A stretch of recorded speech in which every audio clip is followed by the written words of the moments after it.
Hola, bienvenidos. Ustedes saben que me gusta hacer el asado contando historias. Hoy voy a contar la de Carlos Merti, un hombre verdaderamente admirable.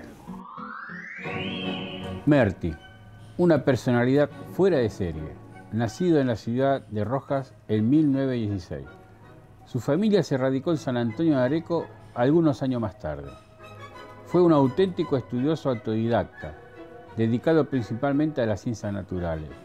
Un tipo de avanzada que con pocos medios se animó a predecir el calentamiento global, interpretar el lenguaje de los monos y realizar algunas de las primeras excavaciones paleontológicas, entre otras cuestiones. Hizo amigos y colegas durante su carrera, que lo respetaban y admiraban. Formó una familia con Raquel Porta y tuvo 2 hijos, Lautaro y Anaí. Carlos Merti es un personaje muy interesante, muy entusiasta de las ciencias naturales, hizo cosas muy buenas, muy alocadas para la época, desde descifrar un lenguaje de los monos hasta trabajos de arqueología, por ejemplo Cañada Honda, o trabajos de paleontología. Carlos Merti era una persona, la verdad que un genio, tipo que le gustaba las ciencias naturales de una manera brutal y un estudioso desde muy chico. Siempre se ve como un hombre, un educador, un maestro, si se quiere, o sería el término más exacto para llamarlo, donde maestro y un poco padre y amigo de quienes lo acompañaban.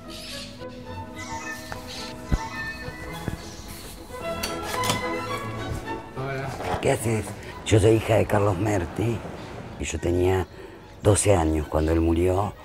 Pero dejó tanta obra, tantas amistades, tantas cosas en el pueblo. Fue relevante su participación, porque no solamente se dedicó a lo que todo el mundo conoce como museo o zoológico, sino también fue un ciudadano activo que participó en las cuestiones culturales, en las cuestiones artísticas, en paisajismo, en un montón de cosas que tanto mi hermano como yo, a través de nuestra vida, nos hemos encontrado y nos han contado. Mi padre trabajó un poco apoyado por mi abuelo. Mi abuelo en esa época era un comerciante muy fuerte de la época y lo ayudaba un poco. También lo mandó a trabajar, lo mandaba a repartir, que era común en esa época los almacenes Ramos Generales repartieran por el pueblo y en las chacras, lo mandaba a repartir con un breque que tenía. Pero también se iba a hacer lo que a él le gustaba, se iba a las Lechiguanas, hizo un viaje en barco a una parte por el Paraná. Yo tengo un vago recuerdo que me había contado que había bajado en un vapor. Primero nos enseñó a amar el río, nos criamos en el río. Nos enseñó a amar el río, a la naturaleza, que los animales no eran ni feos, ni malos, ni agresivos, ni asesinos. Nosotros lo aprendíamos a la misma manera que hablar o a caminar, desde muy chicos. En esa época él se definía o era tratado como un naturalista. En aquella época el naturalista tenía que ver todas las ciencias como una sola, desde lo que es arqueología, paleontología, antropología, primatología, que es el lenguaje de los monos. Ellos veían todo como que todo estaba completamente relacionado y no eran ciencias dispares. Yo creo que en Areco nunca se tomó dimensión de la personalidad de Carlos Merti. Sí, en el exterior han venido de las Naciones Unidas a San Antonio de Areco a verlo. Recuerdo que antes de su muerte él había obtenido una beca para ir a París a perfeccionar sus investigaciones y todo, y bueno, no llegó a hacerlo. Periodistas que han venido a la biblioteca de San Antonio de Areco a buscar material sobre él.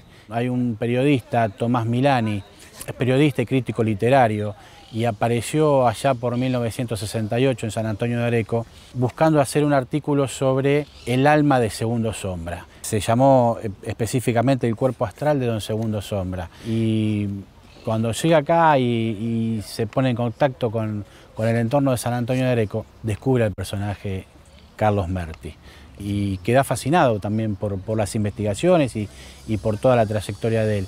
De hecho, cuando se publica el artículo en la revista Lira, un párrafo está dedicado a Carlos Merti, mencionando precisamente esto, ¿no? Que si no fuese por la fuerza del personaje Don Segundo Sombra, realmente el referente de San Antonio de Areco sería Carlos Merti.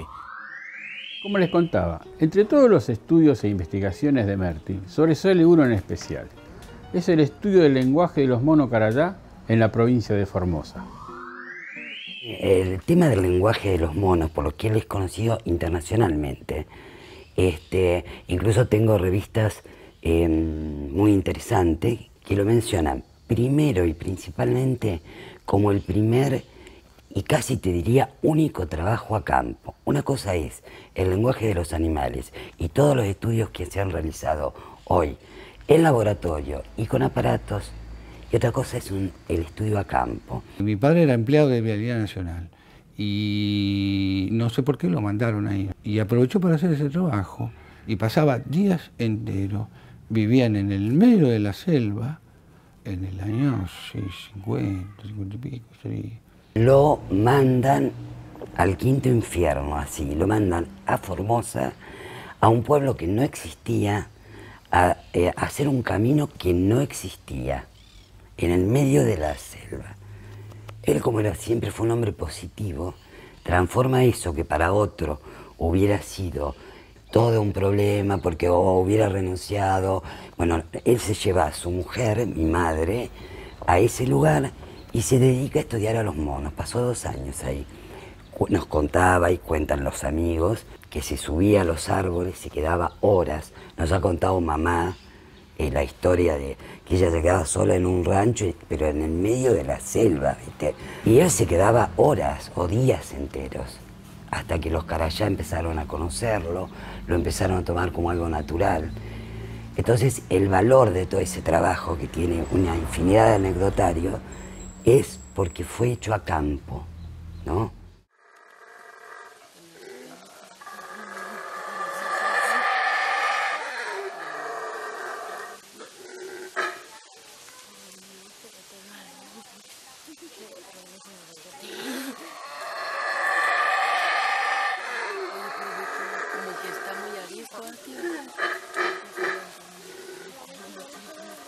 Lo que sé, que me contaba mi madre, que ellos estaban en Pirané, en Formosa, en el año 50. Nace en esa época, que estuvieron durante, no me acuerdo exacto el tiempo que estuvieron, pero después con el tiempo se volvieron, porque no sé qué les pasó y se tuvieron que volver, porque no se podía vivir en ese lugar. Contaba que estaban cerca, no sé a cuántos kilómetros estaban de la frontera de tierra del Paraguay, que 2 por 3 veían pasar autos y bueno, había un golpe de Estado en Paraguay. Y así fue como hizo los 2 volúmenes, está dividido en 2 partes el lenguaje de los monos. Hay una publicada, la otra no.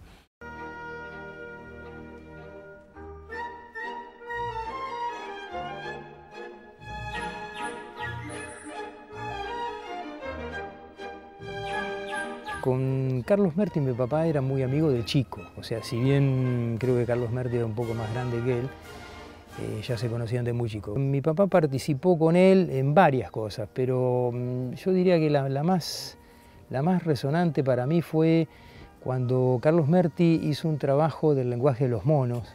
Mi papá, como él se dedicaba a la electrónica, tenía un aparato que se llama osciloscopio, que el osciloscopio te muestra curvas, va trazando curvas. Entonces, le ponían, Merti tenía una monita sobre la cual él investigó y desarrolló toda esta teoría del lenguaje y eso. Y mi papá le ponía unos electrodos acá, como un cinturón con unos electrodos en la garganta para captar con el osciloscopio los sonidos. Entonces, de acuerdo a los sonidos, era la curva o el dibujo que te hacía el osciloscopio. O sea, Merti hacía el trabajo ese y mi papá lo que hacía era chequear a ver de qué se trataba esta cuestión. Sin duda, su curiosidad y amor por la naturaleza hicieron de Carlos Merti un apasionado y auténtico investigador científico. Quédense un rato más, porque hay más hazañas y descubrimientos que nos ha legado este gran personaje.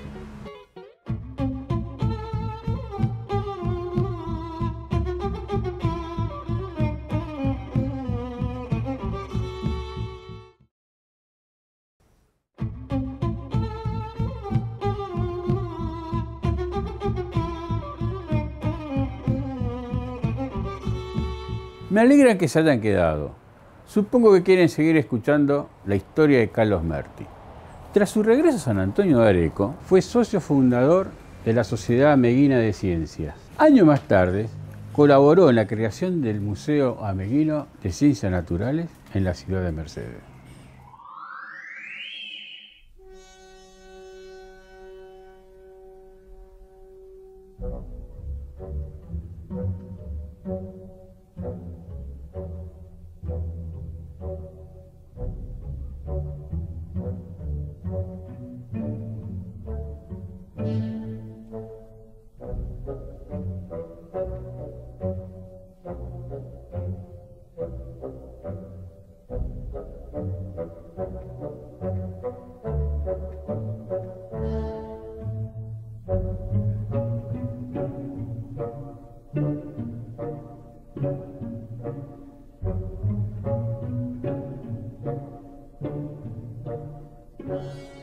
El Museo Carlos Ameguino se funda en 1947.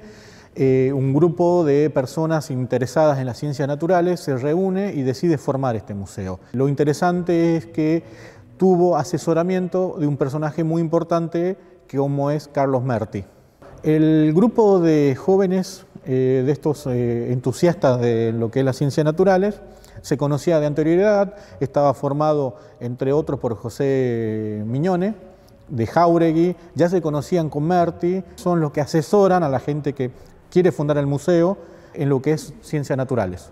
En un comienzo participa mucho como veedor, formándolos, y posteriormente organizan campañas en busca de materiales juntos. Un lugar muy emblemático es Cañada Honda, el sitio arqueológico Cañada Honda, donde trabajan diferentes personas de diferentes lugares. Muy interesante porque es uno de los primeros laburos o trabajos a nivel regional de la zona.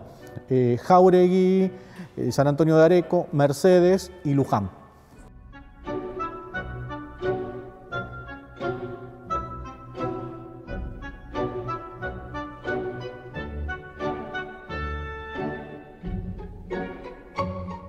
Los trabajos de Merti son muy interesantes para la época, son muy llamativos y obviamente hay que tener en cuenta en el contexto donde fueron enunciadas. Hay algunas cuestiones que obviamente ya fueron superadas, por ejemplo algunas cuestiones sobre la antigüedad que él habla del sitio Cañada Honda, pero por ejemplo descripciones de animales o de lugares son muy interesantes y obviamente siguen vigentes y son tomados como referencia.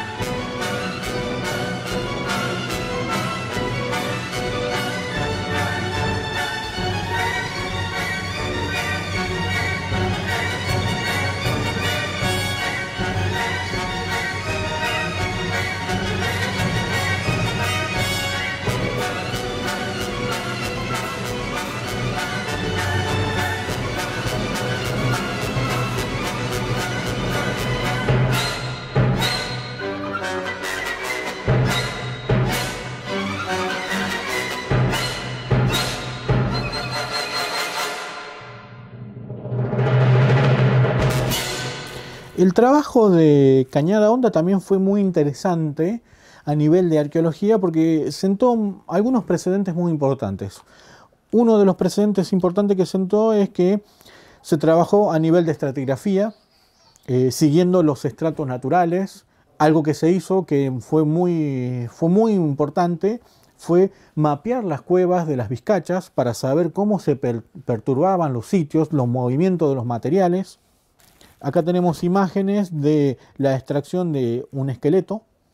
Se puede ver el cráneo muy fragmentado. Acá vemos parte de un esqueleto, cómo están los huesos en la posición, cómo se lo encontró. José Bonaparte, él le dedica, en algunas partes le dedica como si fuera maestro a mi padre, le dedica a Carlos Merti, lo trató siempre como si fuera su gran maestro. Y tenían, que era de la misma edad también, una persona joven, José Pisano. Entonces trabajaban juntos en Mercedes, en muchos lugares, recorrieron acá en la parte de San Antonio de Areco, la Cañada Honda, anduvieron por muchos lugares y conocían mucho. Pisano murió también al poco tiempo, me parece, de mi padre. Entonces descubre en la parte, no me acuerdo si es en Neuquén, uno que no estaba clasificado, es un descubrimiento de él ese, de José Bonaparte, un fósil. Y como no tenía nombre, no tenía nada, le pone el nombre de los dos compañeros, de los dos amigos y de su maestro, por eso se llama el Pisanosaurus Mertí. Le dedica eso, ese nombre, a su maestro. Carlos Mertí fue un defensor y preservador de las culturas nativas y la naturaleza autóctona en todas sus formas. En 1952 crea el zoológico botánico que lleva su nombre.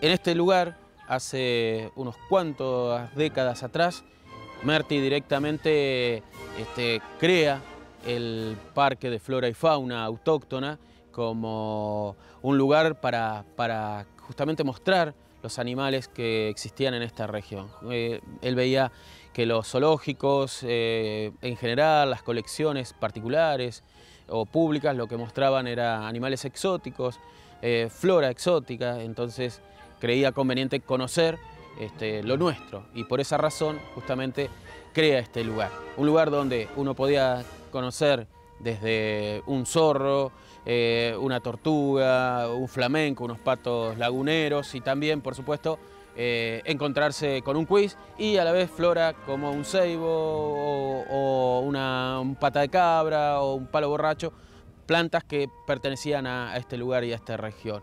Carlos Mertí, desde esa visión y como complemento de lo que ya había ayudado a crear y a fundar en Mercedes, que era un museo paleontológico, donde lo que había allí era, digamos, especies preexistentes o que habían existido y habían dejado de existir. En este lugar era la fauna y la flora del momento, un lugar donde justamente uno podía venir a apreciar eso.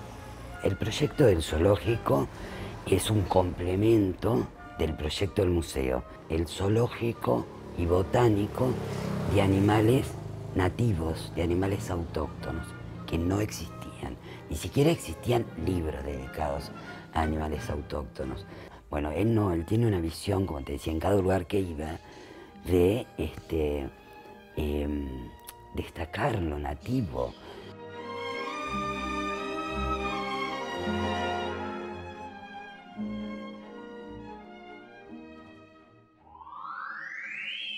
Una de sus grandes pasiones fue la escritura. Colaboró en medios gráficos y de difusión local. Publicó en La Arequeña y fomentó el turismo. La biblioteca estaba en lo que se llamaba el museo en esa época, hoy es el Parque Mertí. Estaba ahí en unas casas que eran de chapa de cartón. Una parte se perdió, nosotros éramos muy chicos y bueno, gran parte de las colecciones y de cosas desaparecieron. Y una parte, por ejemplo, acá conserva mi hermana, parte que nos repartimos de los libros. Una parte conservo y otra conservo yo. Y tenía aproximadamente, nosotros calculamos que ha tenido algunos 3.500 volúmenes, una cosa así. Llegaron a tener la biblioteca de lo que era el museo. Eso. A Carlos Mertí yo lo veo como un hombre aficionado a la totalidad de lo que llamamos ciencias naturales, a la totalidad de la naturaleza. Podemos ver a través de las cartas y a través de sus publicaciones en una época muy difícil. Estamos hablando, por ejemplo, aquí de 1944, donde tiene apuntes biológicos sobre un hemíptero. Recordemos que en 1944 era plena guerra mundial, con el problema del papel que había en todo el mundo, con el problema de las tintas, con las impresiones, bueno, pero se ve que a veces, lo he visto en muchos investigadores de esa época, como las hormigas. Cualquier camino obstruido daba lugar a buscar otro atajo para seguir adelante. Y yo pienso que un poco es la vida de Mertí así, ¿no? La lectura de Mertí es simple, es sencilla, es un verdadero maestro, si se quiere, un maestro de primaria que está describiendo con frases sencillas, con términos de acceso al público. O sea, no hay una lectura científica de avanzada, pero sí muchas precisiones en algunos, sobre todo en los nombres científicos de los distintos géneros que aborda. Vamos a leer un párrafo sobre Arequeña, que es una publicación cuyos directores son Carlos Merti y José Antonio Miñones, que son dos orientadores hacia la fundación de este museo allá por 1947, ¿no es cierto? En el cual está invitando al turismo en Areco. Y estamos refiriéndonos a 1953, marzo de 1953. Importante fuente de recursos. La temporada veraniega, quizás la mejor de todas, nos ha traído con más fuerza que nunca el problema del turismo. La ingente afluencia periódica y temporaria ha demostrado sin objeción alguna que Areco es un centro obligado de turismo. Pero ese turismo de fin de semana o de vacaciones puede continuar sin resolvernos una de las más ahogantes necesidades, que es dónde alojar al visitante. Obsérvese que es uno de los problemas que hoy, por ejemplo, lo tenemos en esta ciudad misma. Hasta hay problemática para alojar a los visitantes de fin de semana. Contaba que había que desarrollar el turismo, había que desarrollar la artesanía. Hoy son conceptos naturales, pero en aquella época era difícil entender cómo convertir a Areco, el turismo de Areco. El turismo era Mar del Plata, pero él hablaba de turismo de Areco. Y nosotros sabemos que Areco podría tranquilamente vivir del turismo, la industria sin humo. La buena voluntad de los turistas que hasta hoy han llegado, que se arreglan donde pueden, no será perdurable. Acabará con la paciencia de todos, inclusive con la del pueblo, que espera el progreso que debe y que quiere que su Areco no sea la mera leyenda de la ciudad criolla, sino realidad concreta, tanto o más que su fama. Su trabajo como analista de suelo de la Dirección Nacional de Vialidad fue su única profesión rentable.